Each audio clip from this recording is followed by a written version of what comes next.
Welcome to the Old Capital Real Estate Investing Podcast with Michael Becker and Paul Peebles. During this program, you will hear interviews with real-life successful investors who will share their stories and provide useful advice on how to acquire, finance, and operate apartment complexes. Now, here they are, Michael Becker and Paul Peebles. Welcome to the Old Capital Real Estate Investing Podcast. I'm your host, Paul Peebles, National Underwriter for Old Capital. And joining me today would typically be the governor of the great state of real estate in Texas, Mr. Michael Becker. Well, we have James Zhang, the professor, with us today. James, how are you? Hey, Paul. I'm doing well. So what's going on in the Old Capital world these days? Anything that's up and coming? We just wrapped up a couple bus tours here in the first quarter, and those went pretty well. We went and looked at properties that we had financed, properties that were on the market. So talking with brokers, talking with GPs, LPs, everybody in the space. And people are always surprised when they go out to Class C property. It never gets old. So we'll probably do a couple more bus tours this year, but our next scheduled event is really our conference in September. So September 23rd and 24th. If you have not booked your ticket, airfare seems to be going up every day. So book your ticket, come on down and see us. And that's the next big event for Old Capital.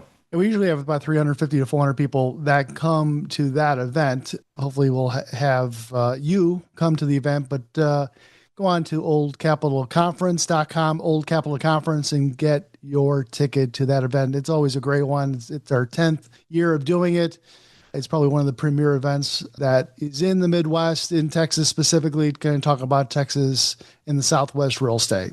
So we'll see you then. So James, today I want to talk a little bit about raising money or equity to fund an apartment transaction. As you know, in any real estate transaction, we have really two buckets.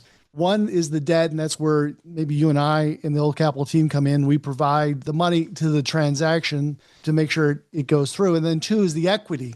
Equity may come from one source. It may come from 10 sources. It may come from 100 different sources. And if we add those two together, that gives us the total investment in the deal. For the last 5 or 10 years, it was fairly easy to raise equity at an apartment transaction. It was almost like throwing a hook into the water, and you had a lot of fish that you could catch. Each fish had $100 or $200 or $500,000 that they wanted to invest in the real estate. Today, not so much. It's been a big challenge the last couple of years to raise equity. The debt's been there, but the equity really has been challenging. So I want to look backwards in apartment investing on raising money, and then look forwards on what is happening today in raising equity. And so today in the podcast, we have a friend of ours that we've known for a long period of time, and he's a real estate attorney that provides expert guidance on federal and state security law, syndication, and crowdfunding. So if you're raising money from other people, you must have Gene in your corner. So Gene Trowbridge is with us. And so Gene, so if investors don't know you, give me a little bit of your professional background. Sure. Thanks, Paul. Thanks, James. And I am the syndication attorney for Mr. Becker, so it's good that I'm in his seat here today. So short background on me, I've been in the real estate business forever. And my first 20 years in the business, I was a syndicator. Myself, I built self-storage facilities in Southern California, bought the dirt, built the project, got them 10, 20% occupied, and then sold them to long-term operators. I was not an operator. I was just a builder, and built raised my money through the broker-dealer community, which was a hoot and a little different than we're doing today. So that's what I did. And then I got tired of that. Two things, I guess: the care and maintenance of investors can become overwhelming. The last full year I was in it, I sent out about 1,800 K1s, and that's a burden. And then the risk is always more than you anticipate. Starting out in 72, all the way through 2008, you can imagine, because you guys have been around, the ups and downs of the business that I went through. And I decided to do something else. So I went to law school when I was 45, and for the last 31 years, I've been doing this. This is easier. I send out no K1s.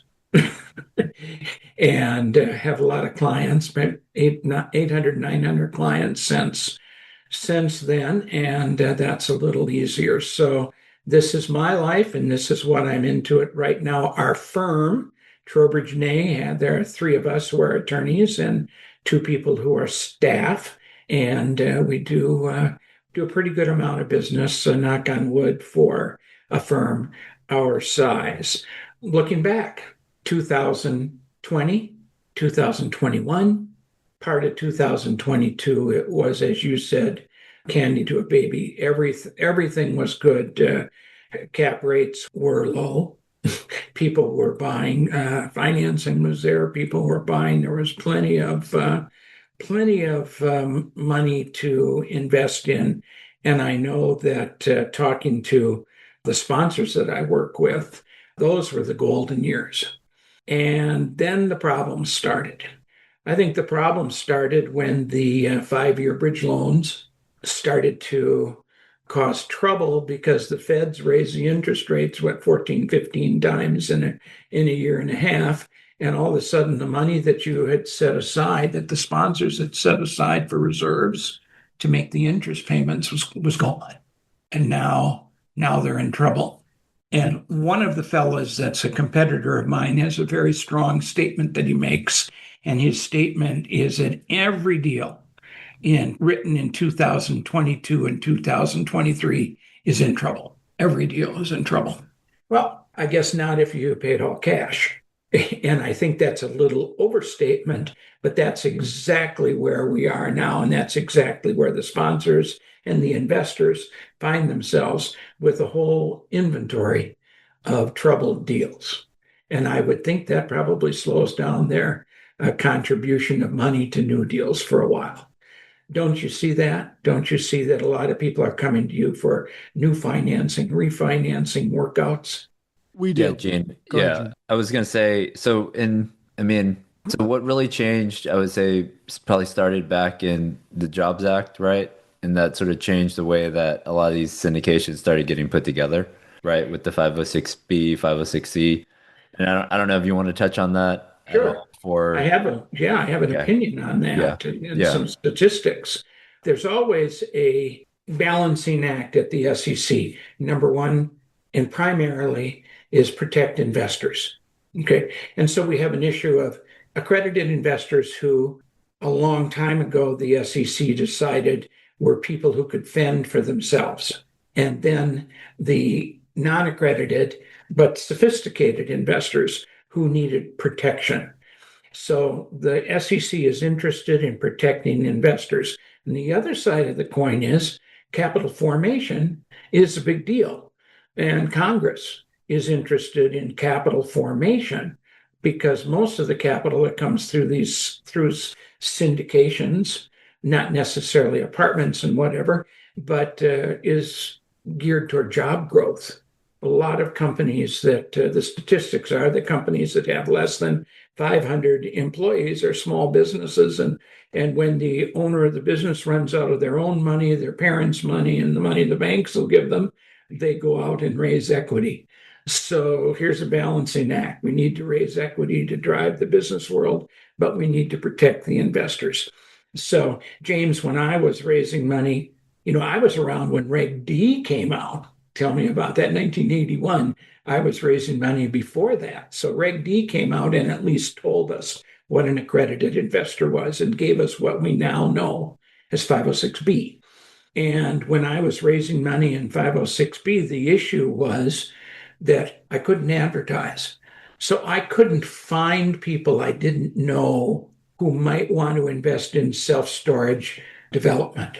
And investors that were out there couldn't find me if they were looking for someone to invest in self-storage investments. So we were kind of at a standstill. And the government came along with, as you said, James, a Jobs Act, and said, we've got all those investors out there who can fend for themselves. Let's let them find Trowbridge, and let's let Trowbridge find them and raise some money and build more storage. And so they came along with 506C.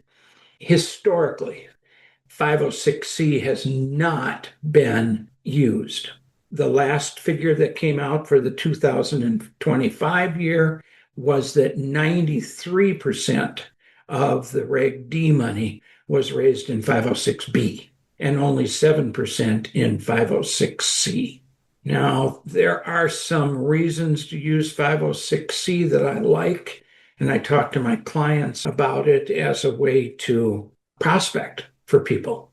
If you're going to do 506C, you can talk to a lot of people, you can put them in your database and eventually develop a relationship, and then you can go back and do a 506B because your database is bigger.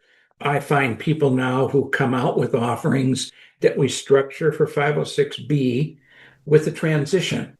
At any time, the sponsor can transition to 506C. And sometimes that's good because we're short of money raising. And so now we need to find new people who might want to come in. But really, the reason is to tell people about our offering so we can find new people to put in our database for the next time we go out and do another 506B. 506C is just not, and I wish I had more statistics for you, but it's just not been strong. Stronger than Regulation A. Out of the $3 trillion in private placements last year, only $1.5 billion was Reg A. That's, other than Grant Cardone, I don't know who the hell is doing those Reg A's. There's a reason for a Reg A, but most sponsors don't use that for real estate. So, yes, James, I think the Jobs Act was supposed to be important. And the Jobs Act gave us regulation crowdfunding, which no one uses.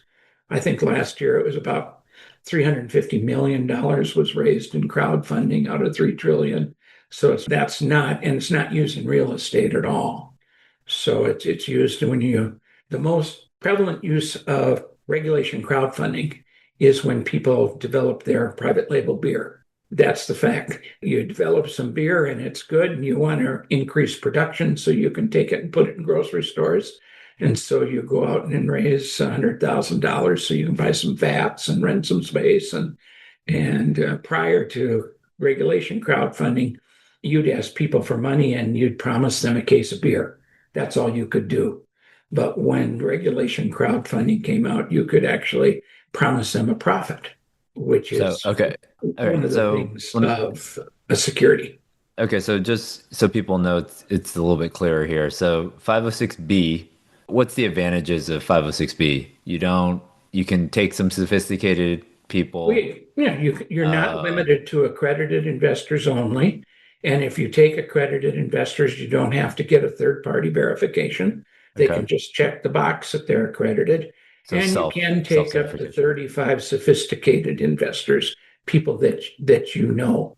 Okay. And then 506C, you have to take only accredited. Because you're advertising. You're advertising, but you've got to verify. Mm-hmm. You verify all the investors on the accredited side, or you hire someone to? The sponsor has to get a verification. One of the things that's changed in the last 2 years is the SEC came out with a no action letter for a company who said, if we raise more than $200,000 from an investor at a time, isn't that good enough to prove that they're accredited? And the SEC said, yeah, maybe that and some other questions that they might answer. You can call them accredited and then you don't have to verify them. So now I probably have 5 offerings right now where people are trying to raise a minimum of $200,000 or $250,000 from an investor in a 506C, but they don't have to do any verification. Okay. So once the Jobs Act came in, you had a different option besides 506B. So before Jobs Act, you had to basically everyone did 506B. That's all you had, right? Now you have the choice between 506B, 506C, but you're still seeing most people start with B, and then maybe you have the option of transitioning it over later. Sure. Okay. Now and there's a new integration rule that says you could do a 506B and a 506C at the same time if they were different products, different offerings, as long as you followed the rules. It used to be that you couldn't do that they would put those two offerings together. And the most restrictive rule is you can't advertise. Now, through the new rule of integration, I could do an apartment house over here in 506B, no advertising, and I could do a self-storage over here with advertising, and they wouldn't be combined as one offering as long as I followed the rules. That gets a little complicated for sponsors, James. I find that it's a little complicated to explain all that. Yeah, we don't see that many people running two deals at once right now. People are happy with one deal at one time.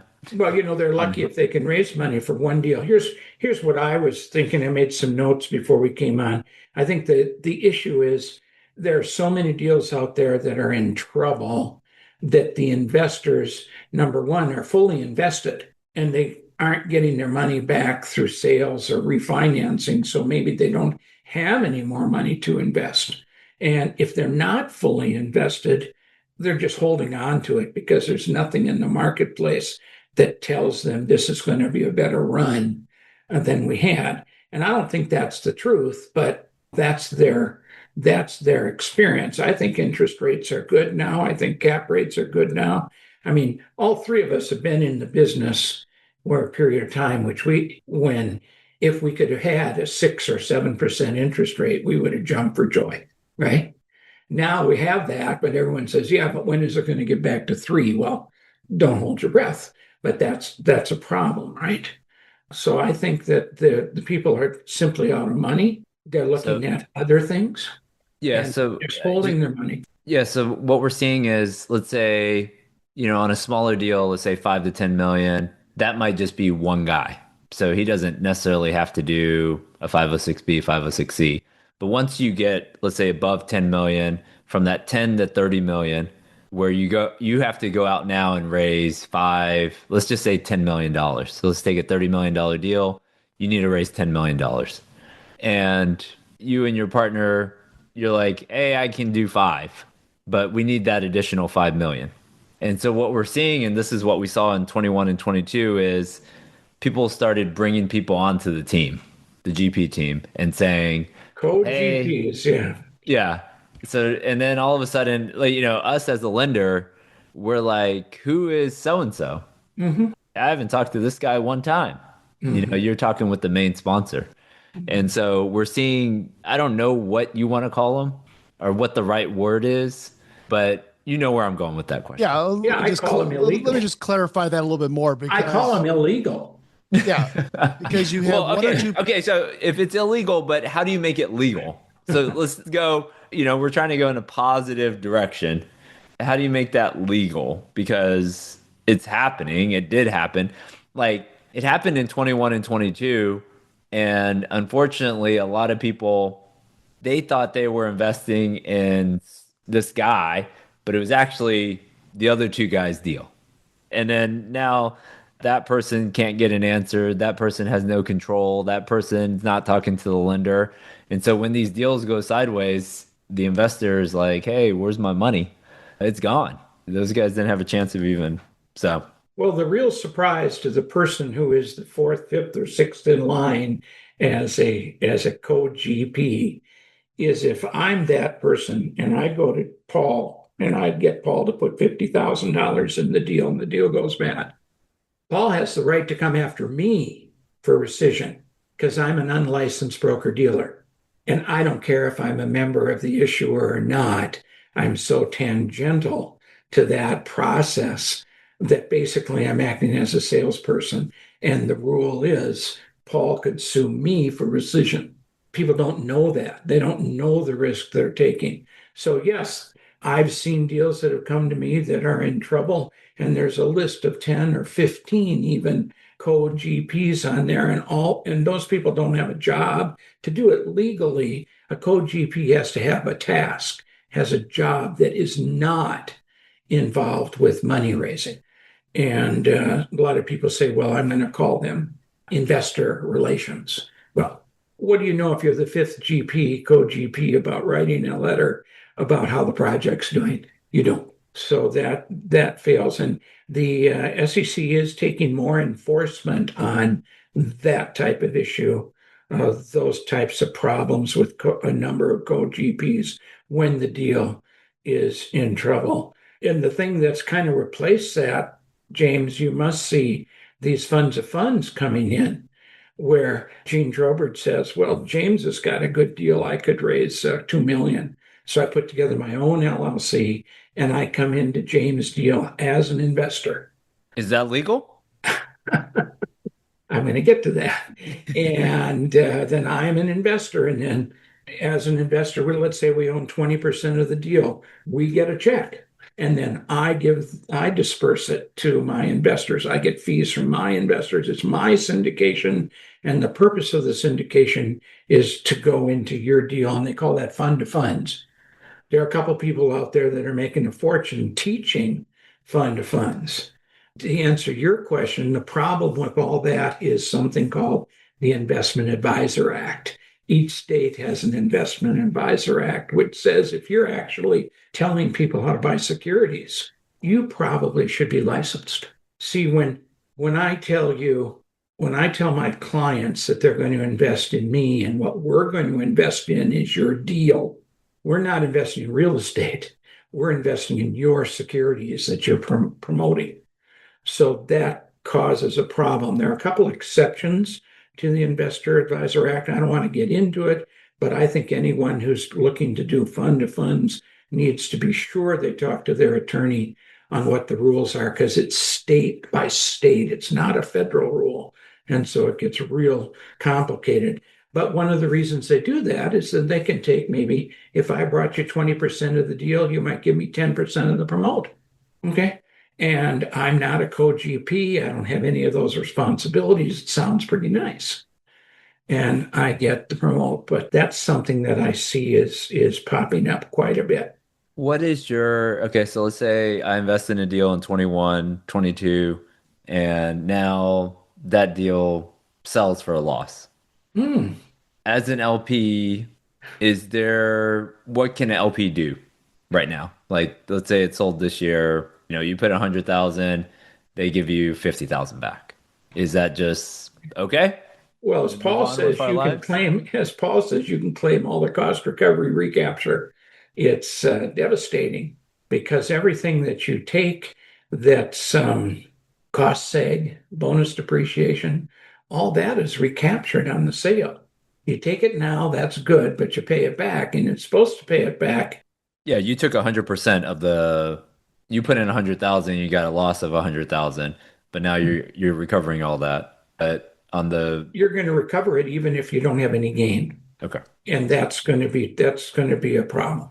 So I guess the $50,000 in loss, is there any, if you felt maybe the GP didn't do everything that they thought they were going to do, have you seen any cases where somebody has we've seen cases where the GP never bought the property, right? So that's more of a Ponzi. Oh, fraud cases, yeah. Sure. I see those. Yeah, I've seen but not those, mismanagement. I have a lot of clients, and we have a lot of clients that are in trouble with their deals, and I haven't heard of anyone who has legal action started against them for mismanagement. Okay. But that doesn't mean they aren't out there. But then again, I don't do litigation, so I wouldn't represent a client if they came to me and said, let's sue Paul because he didn't manage it right. I wouldn't know that. Yeah, with interest rates rising, a number of times over a period of time, everybody is taking huge losses on the property, whether you claim them now or because you have a maturity and then you have to sell the property, the lender takes the property back. Or if you have a property that had, a 10-year maturity that you took out from now, that's still in place. So it was done in 2019 and the loan's going to be in place till 2029.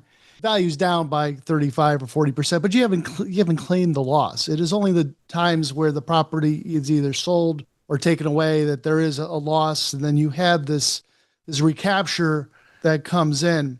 And when we have a loss that shows up, it may be just because of the market, or it may be that rents haven't gone up and expenses have gone up, and sometimes it's not even it has nothing to do with the operator itself. It is just the factor of all the different implements that go on. Interest rates went up, taxes went up, insurance went up. You can't get the rents up. So it may have no fault of the operator, but it doesn't make a difference. My concern really is some of these co-GPs on these deals that were in 2021. And I'm thinking we're starting to see it a little bit today because it's so difficult to raise. They have these glorified capital raisers that go out there to try to raise money. In fact, I saw something on Facebook that I thought was intentional by a group that they say if you put money into this deal, you'll receive enhanced economics that typically range from 6 to 12% of the capital they help raise. In addition, the LPs just want to earn enhanced economics. This is a great opportunity for those who are aspiring to be GPs. And so they put this on Facebook, and I just want to make sure that people that are about to put their money into these deals there's maybe 1 or 2 GPs, but you may have 7, 8, 10 co-GPs that are just the capital raisers that have nothing to do with the deal. They are the ones that are getting the enhanced economics. They are getting a fee. They're not participating in managing the property. They have no idea what's going on. They're the ones that are exposed to SEC actions in the future. So I would say just be careful when you see people are asking you to invest that you don't know really who the sponsor is. And this person just may be a co-sponsor and they may be advertising for your money to come in through Facebook or Instagram or things like that. Just to be careful. Well, what I would say to that is don't do that. Don't do that as an investor, because the rule is no transaction-based compensation can be paid to a person who isn't a licensed securities rep. Yeah. So if you're gonna bring money in and you're gonna get a chunk of the promote for raising the money, now that's different than a fund of funds. You're not getting paid a promote for raising the money. You're getting paid part of the promote because you're an investor in the deal. Totally different thing. But if you're just simply going to get paid for raising the money and you're ever investigated, you'll be charged with acting as a non-licensed broker-dealer, and that'll cause you some problems. But Paul, you said something a little later that triggered something in my mind called finder's fee. Right now, there is no legal right to be a finder of an investor for James' deal and get compensated. Okay. I'm not talking about being a co-GP. I'm just saying, hey, I know a guy who's got some money and I'd like to introduce James to this guy. And if this guy invests, James is going to pay me. There is nothing legal about that today. In the first Trump administration, there was a proposal to create a structure for finders. Didn't go anywhere. The SEC is back today trying to rebirth, if you would, that proposal. And they're getting a lot of pushback, certainly from the licensed broker-dealers who think that a whole group of finders out there is going to kill their business. But the problem with a finder, as far as the SEC is concerned today, is what does the finder know about this deal? What representations are the finder making to the investor? How much of this is the finder doing? Is this a full-time job? Right. And what's the finder getting paid? And so questions are coming out of the SEC. Do we have to have some sort of a registration for a finder? How about a track record for a finder in the deals that he's putting people in? How do those deals go? How much money is he making? So there's all sorts of trouble. But once again, we're at the crossroads of capital formation and investor protection. If we had an active finders market, maybe that would fund more money into syndications. And, it's not all real estate. I've done racehorses and fiber optics and hockey teams and all this stuff other than real estate. But yes, so we could get the money in there, but is the investor protected from what the finder does or doesn't know about the offering? And that's a constant or a current issue with the SEC today. Is there going to be some way that people can be finders? Because if you could be a finder, James, you wouldn't have to be a co-GP. Right. You could just take your people in there and get paid and be done with it. Well, that's probably a good idea, because then you don't have to report. You don't have to know anything. You just get paid and you're done. That's the acquisition fee, Gene. of the acquisition fee. Your favorite words. I've got one more, Gene, real quick. I feel like AI is taking over the world. Does anyone need to go to school anymore? Does anyone need to be a lawyer anymore? Does anyone need to learn Okay, I anything? have two comments on that. Please, And please. Because and we're okay. one, So at this conference yesterday, pretty much the attorney was like, every time someone sends me something from Claude or Chat or whatever, it all sounds the same. So that's okay. But I'll let you go. Go ahead. okay, number one, we have now instigated a plan in our firm that before we send a document to anyone, we run it through AI. We run it through AI. Hopefully, it'll catch the spelling. Hopefully, it'll catch when there are two periods at the end of the sentence. We don't want any legal advice from AI because it's probably, well, it could be correct, but by the time we research every legal piece of legal advice it gives us, it'd be a lot easier if we just knew it ourselves. So, why am I doing that? Because I have clients who do that. It's not unusual for me to send the offering documents out and come back with some page of stuff that someone has written, and it's certainly AI. Well, the reference to Article 4.2 should be Article 4.3. Okay, I appreciate you correcting my documents, and maybe I'm too old to type my own documents, but that's an issue that we are facing. We're doing everything is going through AI as a grammar check and whatever. I was at I was at a conference not too long ago giving away my book. My fifth edition of my book is out, and it for the week that it came out, it made bestseller and all these Amazon deals. That's great. Someone came up to me that I know, and I said, "Hey, you want a free book?" And he said, "I use AI.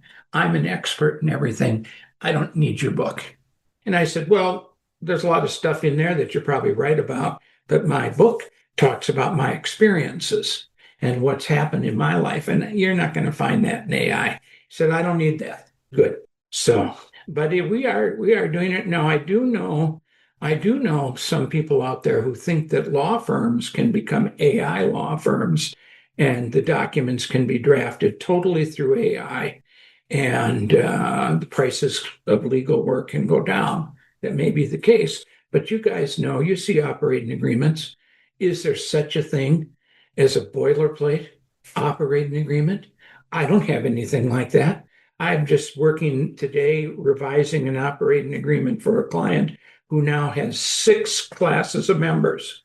And we're trying to figure out, okay, cash distribution is one thing, allocation of tax losses is another. How do you do that? And that has to come from someone's head. Yeah. I mean, so let me go back with that. I mean, I think that a lot of people, just like that person that stepped up to you, they should have just reviewed the information that you pushed out there, but now they're becoming forensic scientists and they want to prove everybody wrong. So they push it through AI and they are confrontational a little bit to that. So you do have to have those documents run through AI or so you don't have those knuckleheads coming up to you on that one.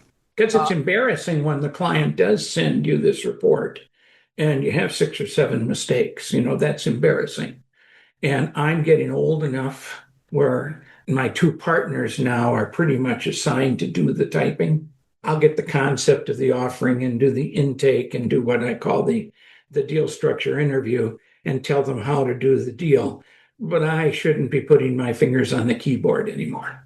But today, you need to have somebody that has experience and has been through not only the transactional part of the PPM and the business plan and all the regulatory documents, but somebody that has historical knowledge about what went on. So I like to end the podcast really with Eugene. This is a tough time. Last 3-4 years, it's been tough time. People have put their money into these apartment transactions for probably from 2010, 11 up until say 2022. They were making a huge rate of return on their money. Everybody was sticking money in. The last couple of years has been very challenging, but I want to give people hope. I mean, I've seen it through the S&L issues. I saw it through the .com issue with the stock market. I saw it in the great financial trouble of say 2008 to 2011, and I'm seeing it today.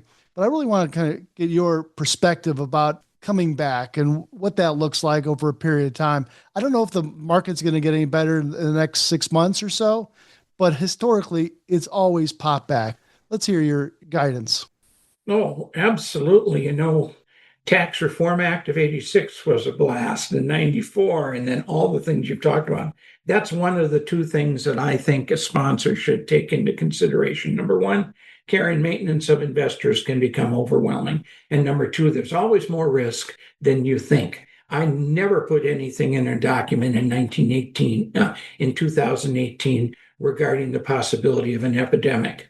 Okay. I never put anything in a document in 2021 about the Feds raising interest rates 16 times in a year. You just don't know. So there's always risk from a sponsor standpoint. If you're going to be in the business, think about that. But yes, the market always comes back. It always does, and especially your market. And I'm talking about housing. I think the one saving factor is that there's an imbalance in the world between supply and demand as it relates to housing. There's always more demand than there is supply. And I know a lot of people who would love to do Class A units, but you can leave that aside for the big boys. There's plenty of money to be made in B and C units because that's where the workers live. There always is an imbalance of supply and demand in those units. And some of my clients have as a mission statement to improve communities. Part of their mission is to buy a property and improve it so the people who live in the Class B or C building have a better life. Admirable, admirable. And I've seen some of the resolutions of those properties, and they actually are better. They're better for the current ownership than they were in the last ownership. So yeah, I'm not worried about housing coming back. It's just the question is, I don't think there are enough investors out there now with ready cash. And selling properties at a loss and not getting anything back doesn't help you very much, does it? So No, we need to have some free cash. Yeah. James, any final comments on your side? No, I mean, if, when I was first getting started in the business, I met Gene and read a lot of times people, they see pieces of the whole securitization puzzle, I'm going to say, and they don't really understand it. I don't know how people can get Gene's book, but I still have Gene's book. I probably should have got it before we started. And I always hold it up because it's one of the tangible things that you can sit there and read and go through it and understand it from A to Z and make sure you don't end up in jail. Well, they can get my book from my website, which is tnllp.com. And if you go to the website, you get at least a free PDF of my book, which is, some people like that actually better than the book. One of the things I have going for me, guys, is when I was syndicating self-storage, I lost 2 properties. I had a fund that had 2 properties in it. All my funds had 2 properties. And we lost 2 properties in 94, because in 94, there was no financing available to take out our construction loans. And our investors knew that there was no financing and properties were in trouble. So the stockbrokers didn't want them putting good money after bad money. So we lost 2 properties. I know how to handle that. I know what the phone calls were and what the letters were and all the things that were going on. So I have a little experience when I talk to my clients about what can happen. You need to be careful about this. You need to be careful about this. Have you thought about this, Paul? And I think that's a value. So having somebody like Gene in your corner keeps you out of jail. There always are going to be crises in life, especially in commercial real estate in the last couple of years, but having a written out plan to describe to your investors about what could happen, and that could happen that they could lose all their money, but you want to make sure that you have something in writing that you can stand behind.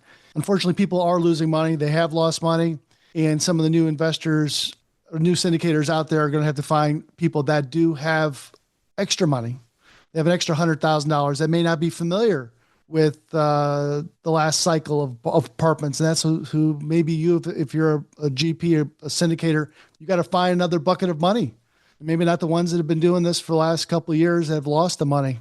But first thing you have to do is you have to establish a relationship with guys that know the rules of how to raise money correctly. And so we appreciate Gene Trowbridge being on the podcast today, kind of giving us a little bit of background, what happened before, what's happening right now, and what's possibly going to happen in the future. So thanks for spending some time with us, Gene Trowbridge. We appreciate That's that. okay. Your conferences are great. I've been to several of them. I might see you in September. Where's it going to be held this time? It's always at a cool venue. James?